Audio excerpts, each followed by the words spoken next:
Fawn and Matt. We're an interracial couple with 2 kids wanting to do something that highlights the power of friendship and what it means to be in the company of true friends. We're going to move our society away and out of the loneliness epidemic and into a friendlier, happier world.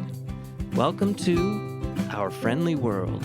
Better, stronger, together. Hello, everyone. Welcome back to our friendly world with Fawn and Matt. Hi, everybody. So here we are, and Fawn's asked me to lead the show today, so this will be fun. So something I was thinking about this morning was, have you ever been in that situation where you needed a win, you really, really wanted a win, because maybe things aren't going quite the way you want them to? Now, husband into friendship, it fits in our sense of self, right? It fits into how we go through the world, how we perceive the world, and kind of our worldview is how I see it. So Fawn, what do you think? Needing a win, really needing a win. From the moment we met in martial arts school, you said stuff like that, and I never had thought about it that way. Because when things were going bad, I mean, when we met, I walked into the dojo and I had a terrible job, really mean bosses. So by the end of the day, after work, when I would come in crying, like trying to wipe off the day.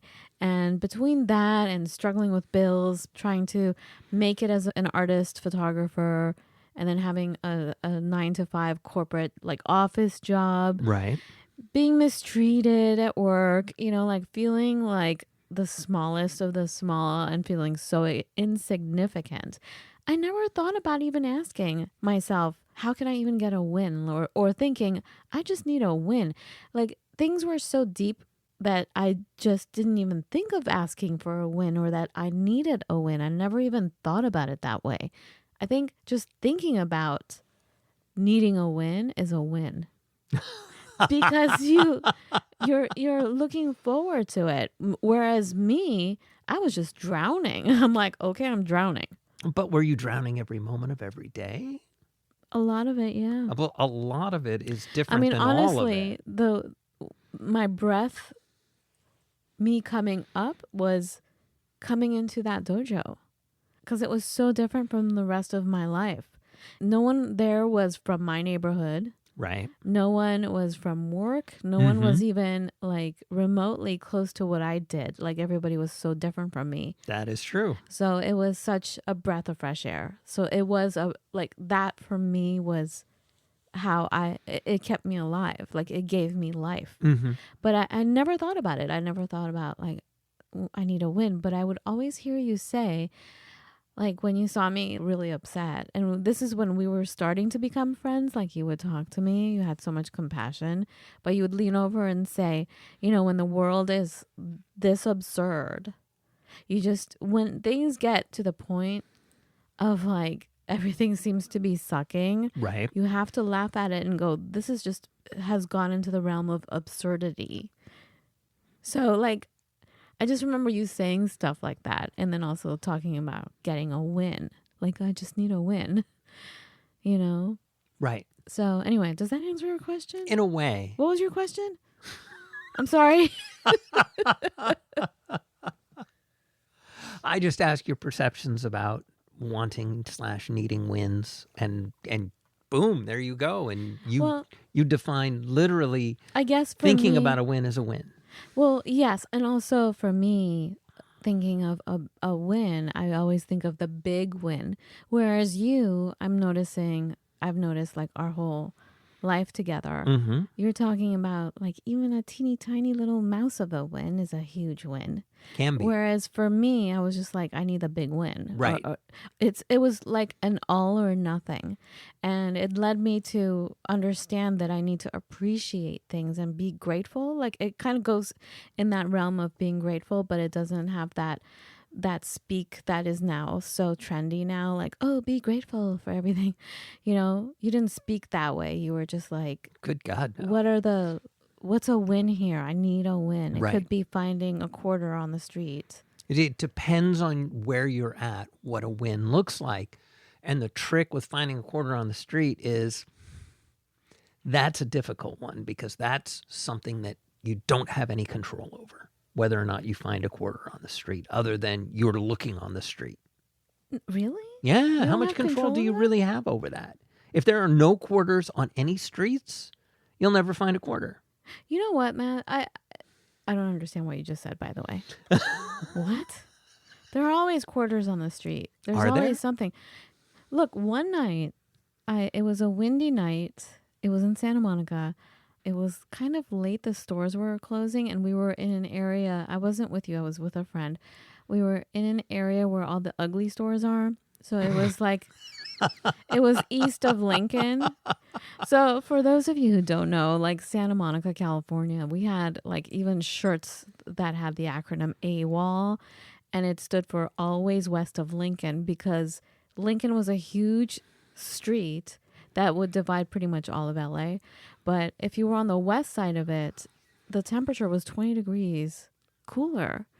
And if you literally crossing the street, it was sunny and hot, and people were very angry all the time. So when we had to go to work, when we had to like leave, if we were going east of Lincoln, people would say, oh, okay. Like they practically crossed themselves. You know what I'm saying? Like, oh no, you're going east of Lincoln. So this was east of Lincoln. And it was like close to closing time. It was like really dark outside. It was really windy. The Santa Anas were in full force. And, you know, once again, I was having issues with money and everything. And my friend was saying, you have to be positive, you know, like God always provides, blah, blah, blah. She's very like, she was a woman of faith. So anyway, so we're walking and in a dark parking lot, I noticed something like flickering, like a butterfly or something. And it was on the ground and it was so windy, Matt. I walked up to it. And it was $2 bills.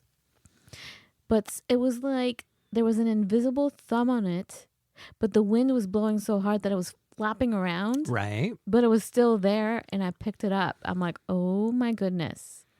Like, do you know what I'm saying? Yes. That was a huge win. And that's happened to us a few times. Remember our lottery tickets? When we were living on an island, we got lottery tickets. And it was when we were newly parents. Things were really tough financially. When we got home, we realized, the tickets, they flew away. Like we lost them. Right. So I'm like, let's go back and retrace our steps, which seemed futile because it's windy outside. It's by the sound, which is the water. The tickets were waiting for us on that street with all the wind and all the cars. There's always that possibility. There's always a quarter for you out there. Have I veered you away from You where you very were? well, as is your want, WONT. What's that? It's a word. It's just What does that mean? as you do. Really? Yeah, as you do. Where do you find all these words, Matt? I read an awful lot. Okay, I read an awful lot. And it's pronounced want? WONT. Yes. Really? Yes. Wow. Yes. What does it mean again? It's like your creed. It's like the way you look at things. Okay. You immediately take us into the realm of the spiritual, and I wanted to keep us in the realm of the very tactical and practical. Okay, go, Matt. I'm going to be quiet. Very tactical, very practical. So what do you do? What do you do if there are no quarters on the streets?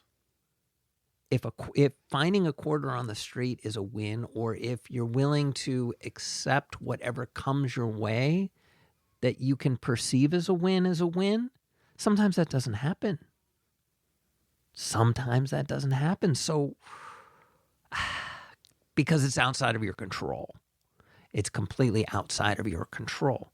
So, when I'm in that mood, phase, reality where I need a win, I look at it very different, and I look at it in the I start to take myself away from the spiritual and into the practical. So a win for me is ... And the answer is usually it depends, but it's going to be something that's inside of my control. You're always telling me that you're a stoic, so nothing is in your control but your own integrity. So what is in your control then? How I choose, it's more than just my own integrity, slightly. The things inside of my control are my own integrity, my own values, as well as how I choose to react to the world.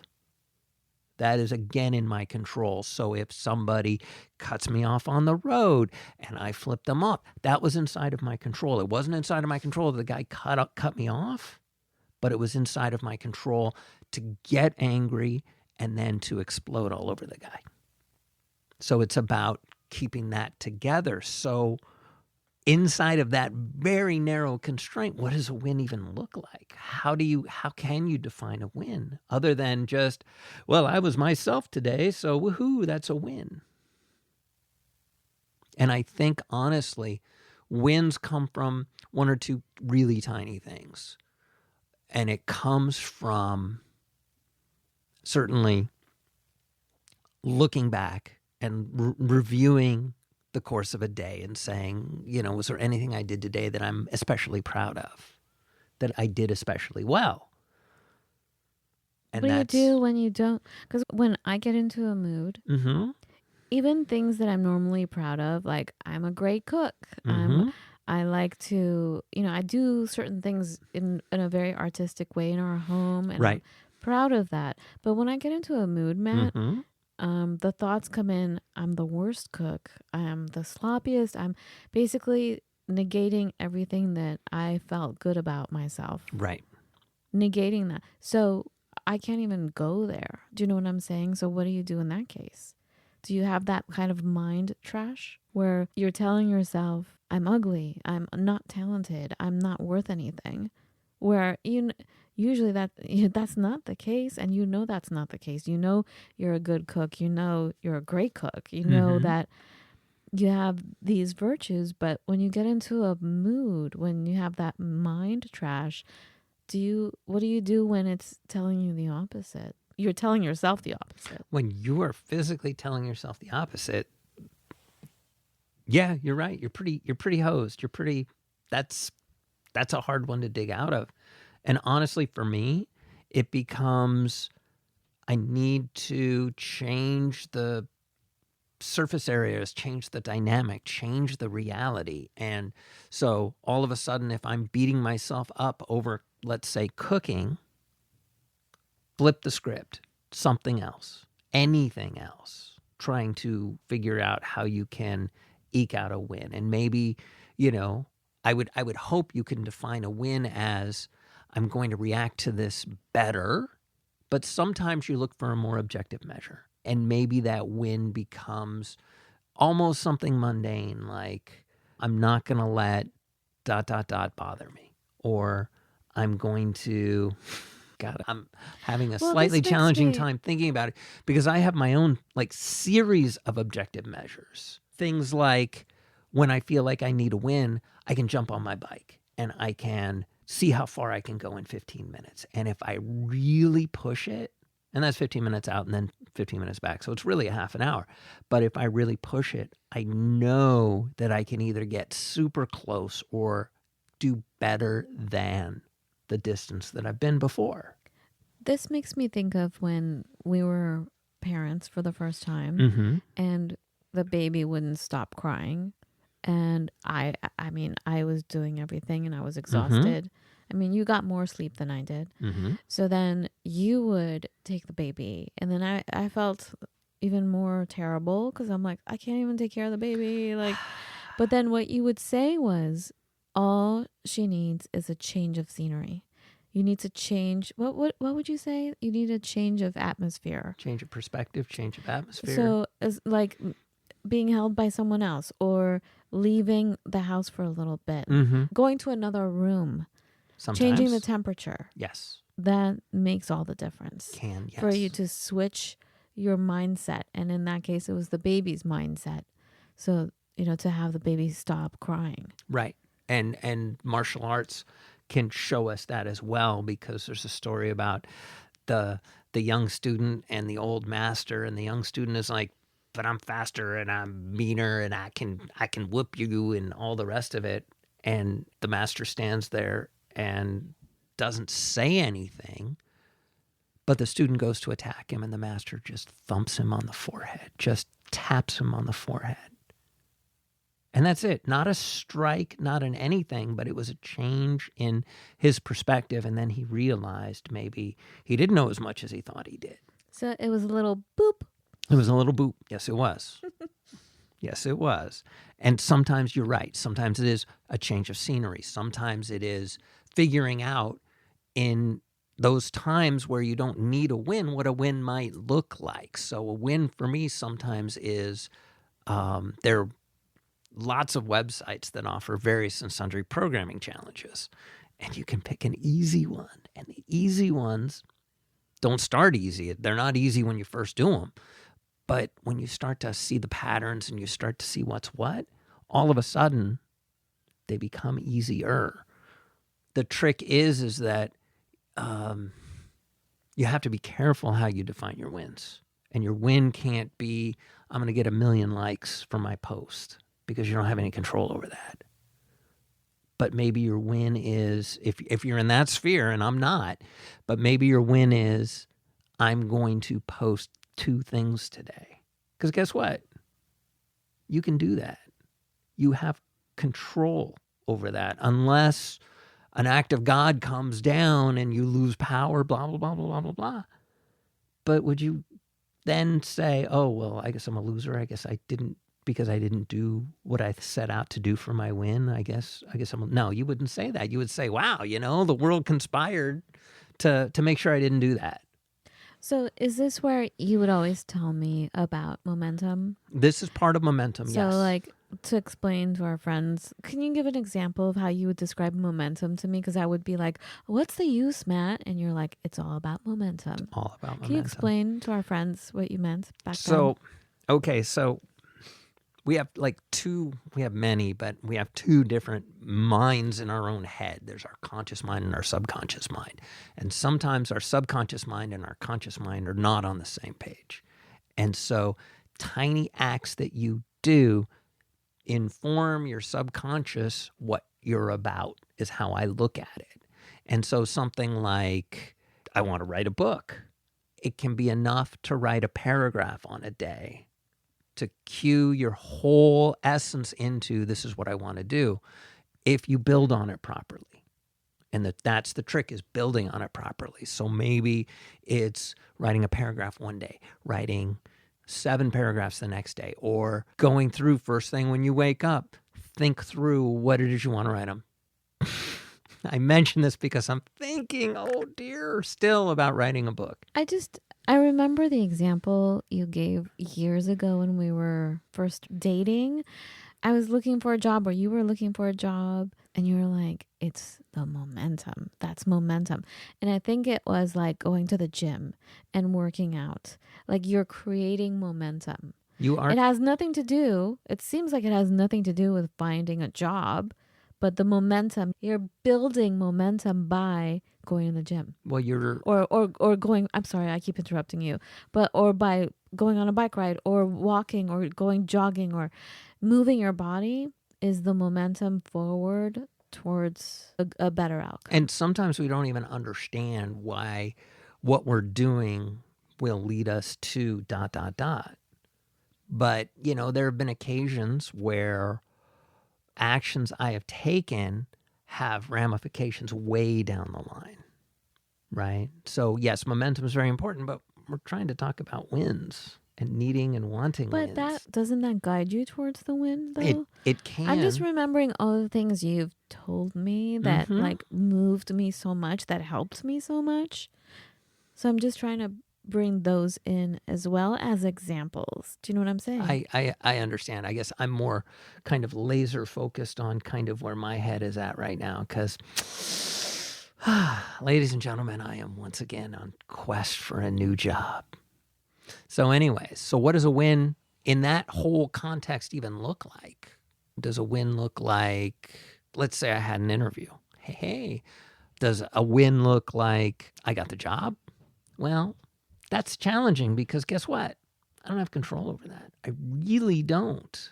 For all I know, the person on the other side of the camera, because I'm planning on going remote still, doesn't like my face or already has someone lined up, or the position has disappeared but they're too ashamed to admit it, or they misread my resume and I'm not a fit anymore, or and on and on and on. There's a million things you don't have control over. And frankly, it doesn't matter how good, bad, or indifferent you are.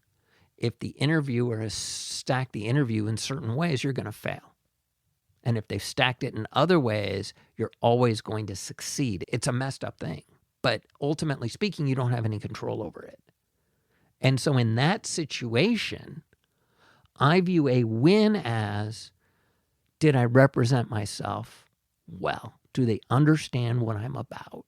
And have I gotten enough information to determine whether or not this is a place that I would be happy at?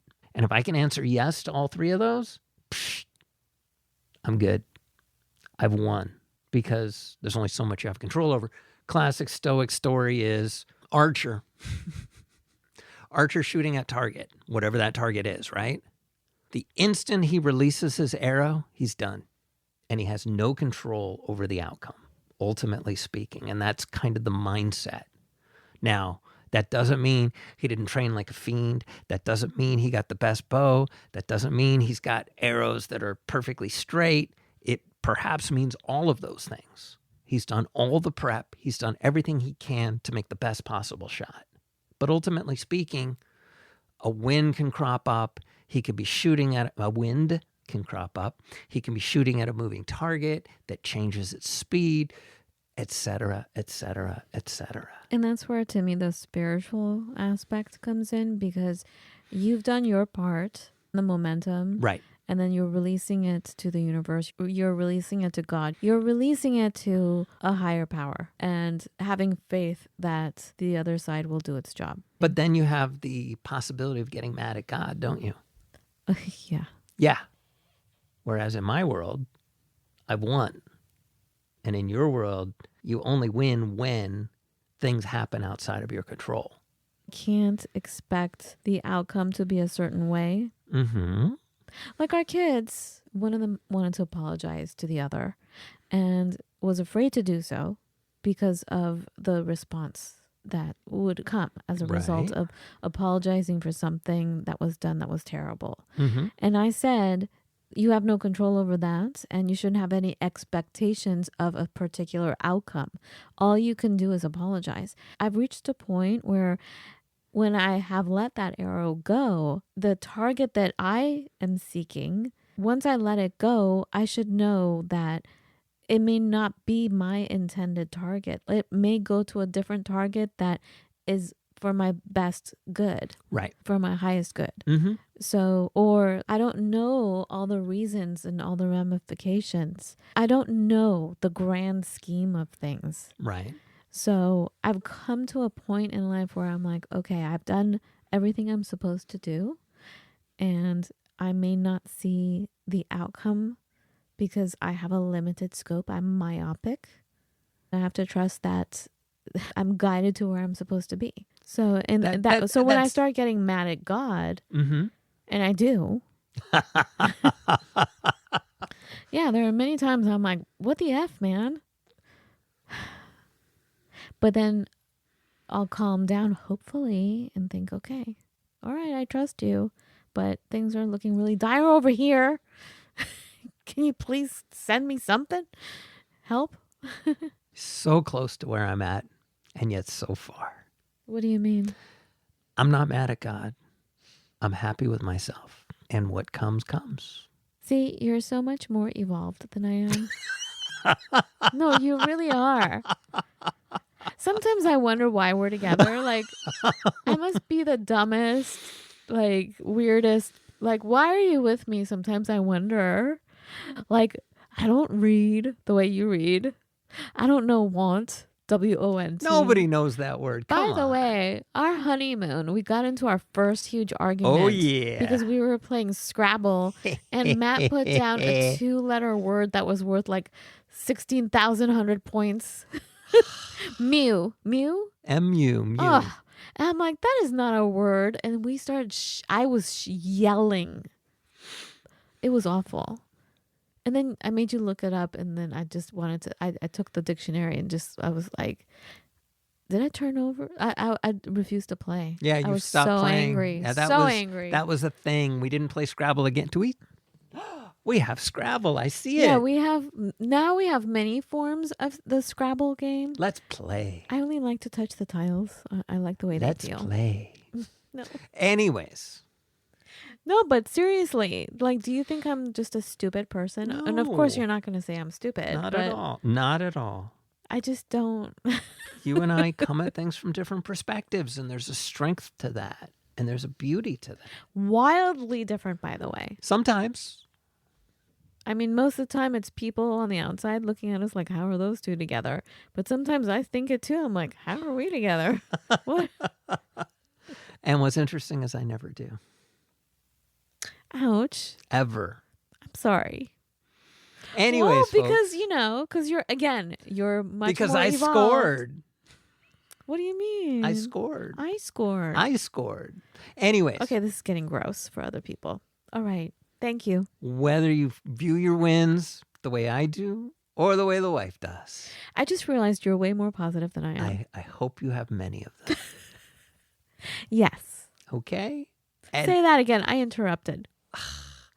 whether you look at wins the way I do or the way my wife does, I hope you have many of them. Okay, everyone. Take care. Have a beautiful every day. Be well.